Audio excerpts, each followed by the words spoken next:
Hi, I'm Ninna Makrinov. I'm a psychologist, and yes, I am fat. I am the fat psychologist. I love who I am. In fact, I want everyone to embrace who they are. Just be you. Saying this sounds easy, doing it is hard. That's where my podcast comes in. Welcome to the Fat Psychologist podcast, where we explore happiness at every size. In today's episode, we're diving deep into the politics of bodies, how the world sees us, shapes us, and often tries to shrink us. Inclusivity is at the heart of everything I do. I capture every word with care. You'll find precise transcripts on my website and human-checked captions wherever you listen. If you like my podcast, subscribe and share, and also rate it. Do it wherever you listen. You can also find me on Blue Sky and Instagram at The Fat Psychologist. Let's think back to this idea of body politics. This is a theme that has been coming up in different episodes from day one. I think it's really important that when I put myself out there as a podcaster and I call myself The Fat Psychologist, I am being political. I am making a point. I actually believe very strongly that everything we do is political. There's no such thing as apolitical. By choosing to participate, we're political. By choosing not to participate, we're still political. By deciding to join existing movements, we're political. By choosing to not use the tools of our masters, we are still political. My approach to political is being very present, and I'm making that effort on the podcast, being visible, being vulnerable, and hopefully giving you the space and the permission to also be yourself. Growing up, I did not feel the way I feel now. I thought my voice shouldn't be heard, and I was very scared of sharing it. However, I should have listened more closely to my best friend when I was around 17. She is called Adriana Larraín. Sadly, we're not in touch anymore. So I loved her so much, but I was not a very good friend. She was then, at 17, a great poet. I assume she still is. She's a psychologist as well, so we went to uni together. And to start this episode, I would like to start by quoting one of her poems. She wrote, "I say what you don't dare to think. I do what you don't dare to say. I am free while you feel restrained. I live while dead you remain."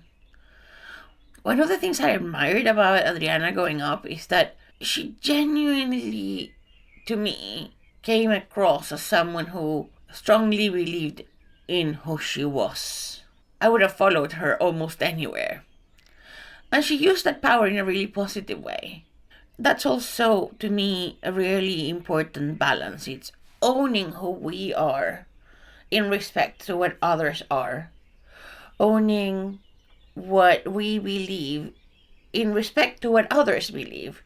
But also going back to that idea of balance on checking what our beliefs are based on evidence, based on truth. Because I still believe that there is a truth out there, some of which we might not be able to access or know.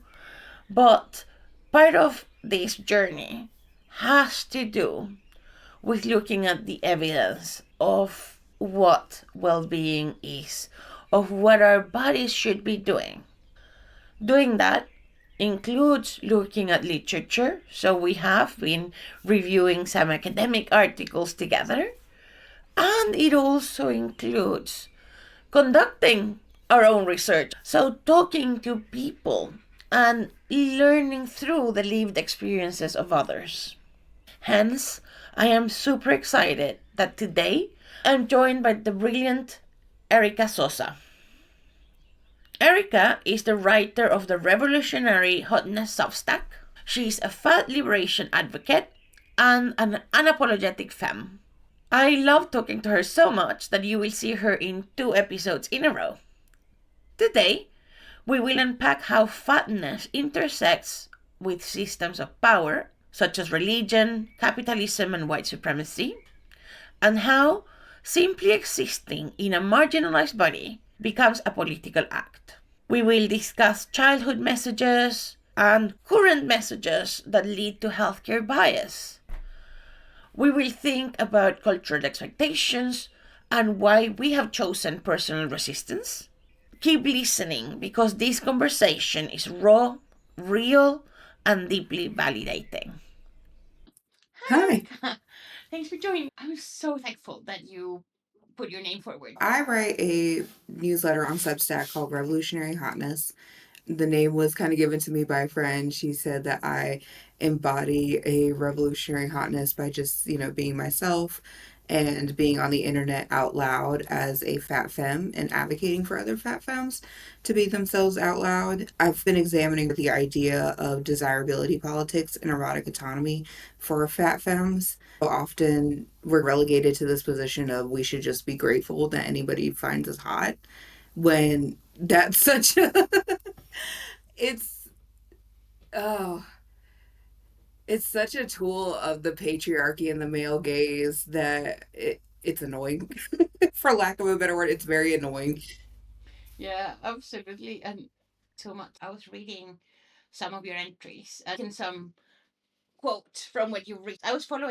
Mhm. Mhm.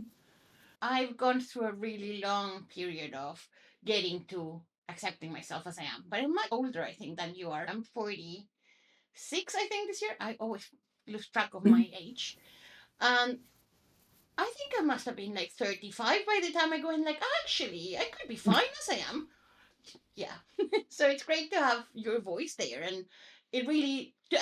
Mhm. Oh, thank you so much.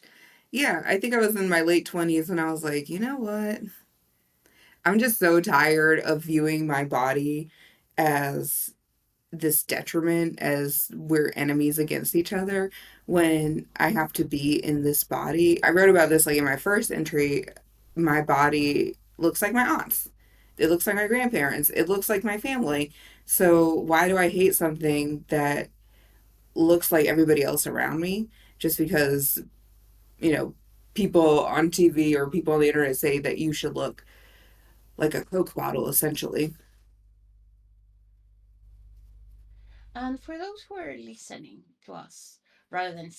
Mhm. So I'm 5 foot. I'm a very round person, I would say. Puerto Rican, so like lots of big curly hair. Like everything about me is very big and loud, and I really wouldn't have it any other way.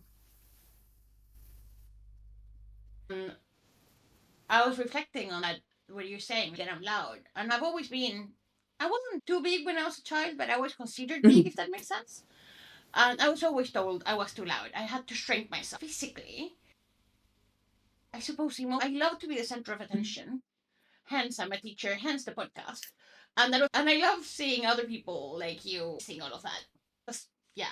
It does. And I just think of who benefits by us quieting ourselves and shrinking ourselves and how much we're taking out of the world by asking small girl children to be quieter, to be smaller, to not take up as much space. It's really harmful and people don't see it that way.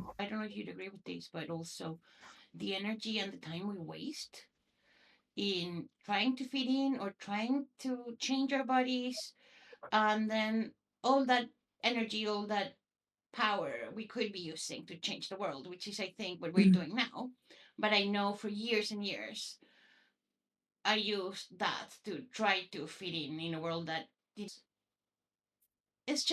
Absolutely.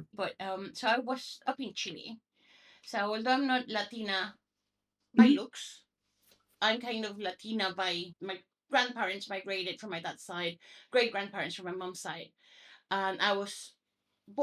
Mhm.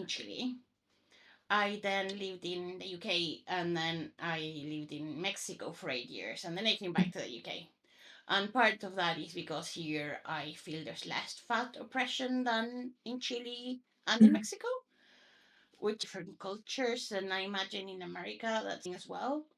I grew up in a rural town in South Carolina, so like kind of the buckle of the Bible Belt.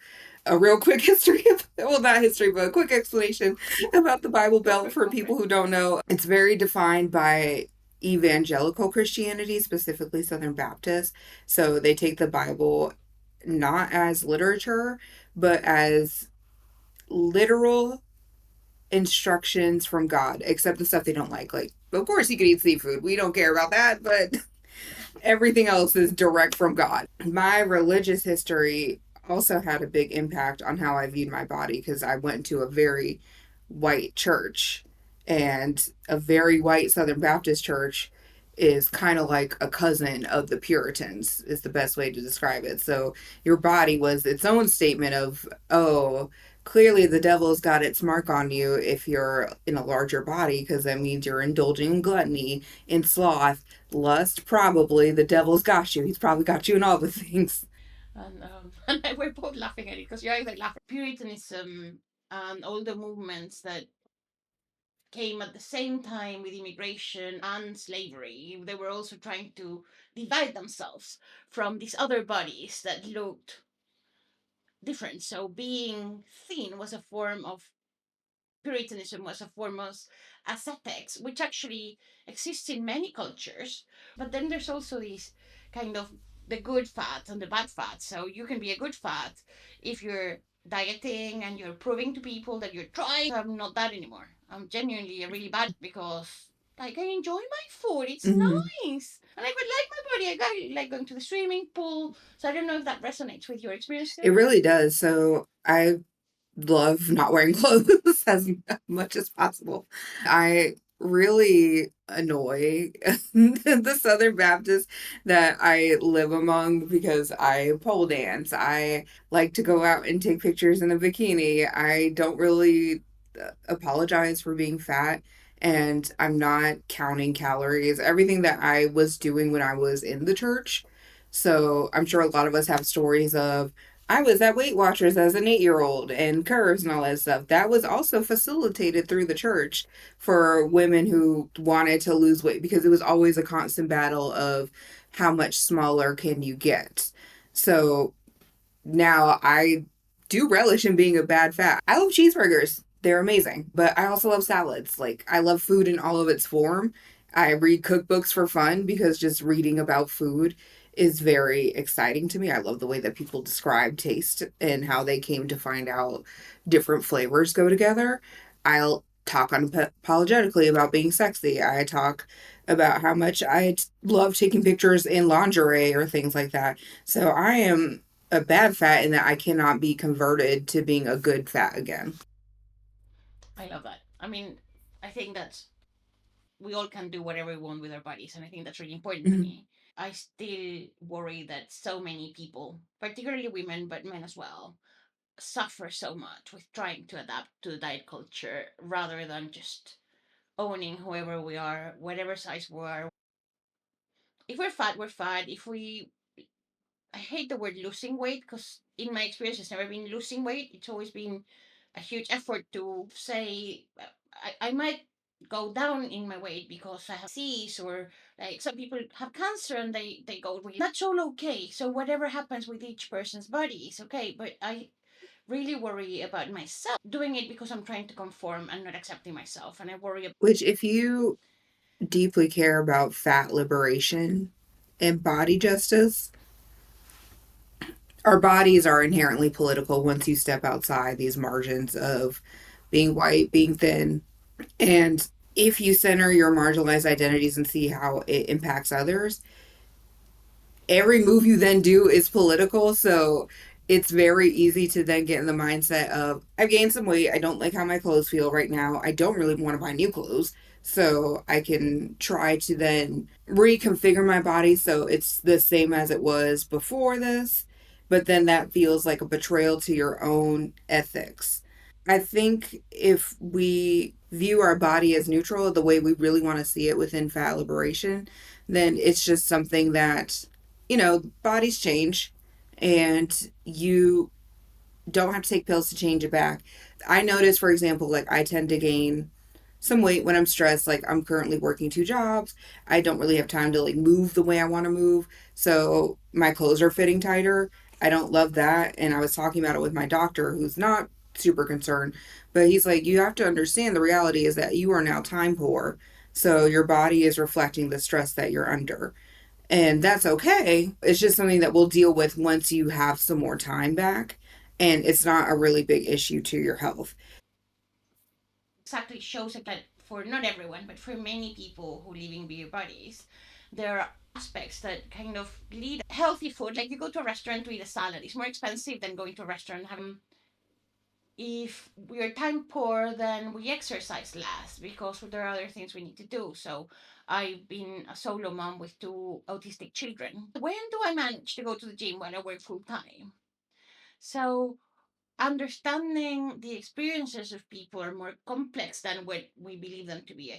This would have to require people to step outside their own experiences and think about the systems that we all live under and how it affects our bodies, not just in how they look physically, but how they feel. So, like you said, I work two jobs. It's not just about like how much time I have to go to the gym, it's how much time do I have to cook, which is not a lot of time. How much energy and basically pain, because part of it, one of the jobs, I stand on my feet all day. So, is my body in too much pain for me to stand on my feet for another couple of hours to meal prep? I'm not getting enough rest. So, that's going to show up too. I do this so I can survive and provide for myself. But all people are seeing is the size of my body. And my body tells the story of what circumstances I'm in right now. And if people are so busy trying to figure out the secret sauce to what makes fat people fat, that is a useless question to ask. But if we're really going to be examining it, we shouldn't be blaming it on the individual itself. We should be looking at, like I said, these systems that we all have to live under and what brought us to this point. We got to go in the way, way back machine, colonialism. We got to look at capitalism. We got to look at white supremacy, everything. And if we were really serious about people's health as what they claim to be when they talk about fatness, then we would look at that stuff and try to improve people's lives overall.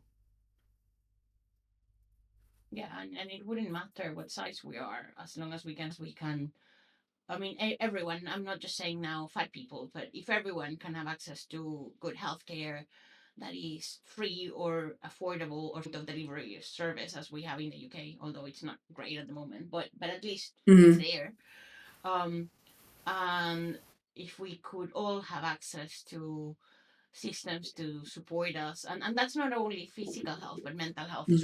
Mm-hmm.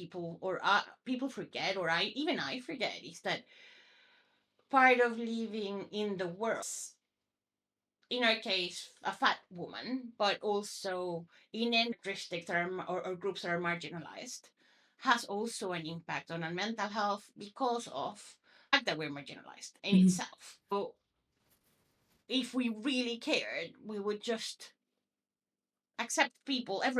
Mm-hmm. That would be ideal. But I think Aubrey Gordon and probably other authors as well have pointed out, probably before 2024, even before 2016, it wasn't acceptable to be blatantly racist. That has since obviously changed, but they could substitute fatness as a way to express their racist and misogynistic point of views. Now that Donald Trump is in office, and don't really want to go down like how bleak I think it's going to be, but now that he's in office, it's kind of no holds bar. But they can still use fatness to elevate their racism and misogyny more than before.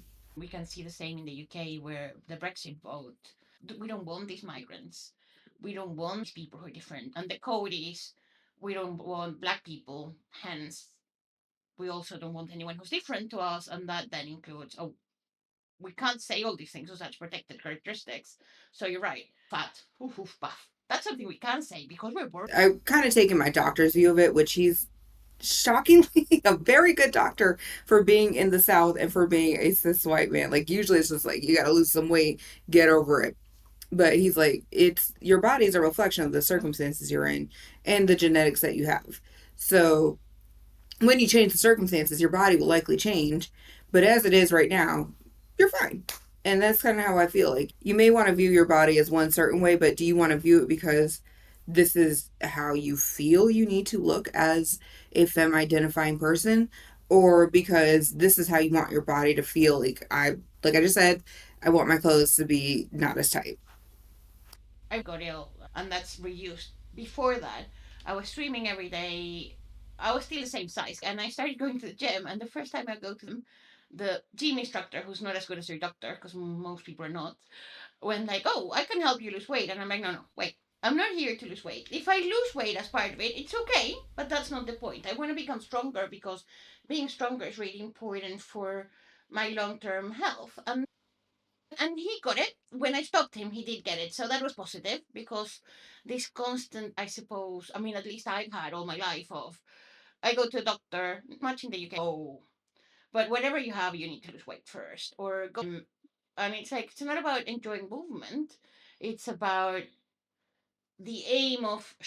I was thinking about this last night about how freeing it is to be in a body that's not consumed with diet culture. I don't feel fat, and I'm using air quotes for people who are just listening, in the way that diet culture believes we should feel in our bodies as a fat person. And the margins are so slim as to like how much weight we can actually carry around before we're given the label of fat. But in most days, I feel like I am just a person in a body, and I inhabit this body and move about the world and think about a lot of other things besides my body, because just sitting around and talking about weight loss is the most boring thing in the world. I also work as a bridal stylist, so that is my part time job. Looks are very much the center of what we deal with within the industry. And I hear the comments a lot of, oh, the thing now is like, my back is just big. And I'm like, it's the dress. We could just go up a size. Formal wear is just cut different. So the size is truly just a number. Or I also hear, I promise I'm going to lose weight. I'm doing blah, blah, blah, blah, blah. And I'm thinking, this is the most boring conversation I've ever had. Like, you're getting put in these wedding dresses, laced up, buttoned up, whatever the dress is. And instead of talking to me about like your wedding, your fiance, how y'all met, you want to talk about your weight loss program. Okay. Mhm.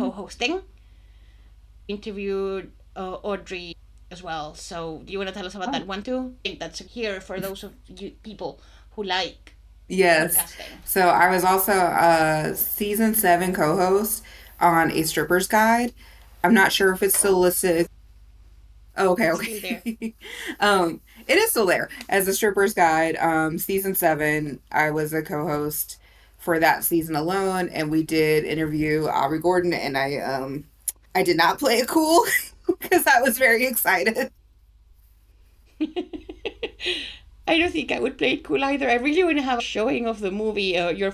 Mhm.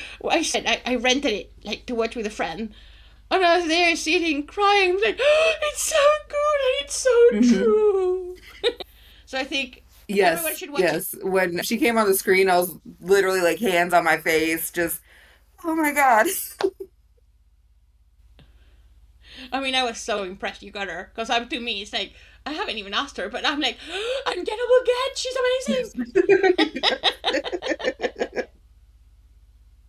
Yes. You can find me on Instagram and Threads, Erica Sosa, ERICA, official. I yap a lot on Threads, and I talk a lot on Instagram as well. I'm also on Substack, Revolutionary Hotness. Again, I'm not as active as I would like to be, but as we mentioned a couple of times, I work a couple of jobs, so I'm doing my best. I show up how I can.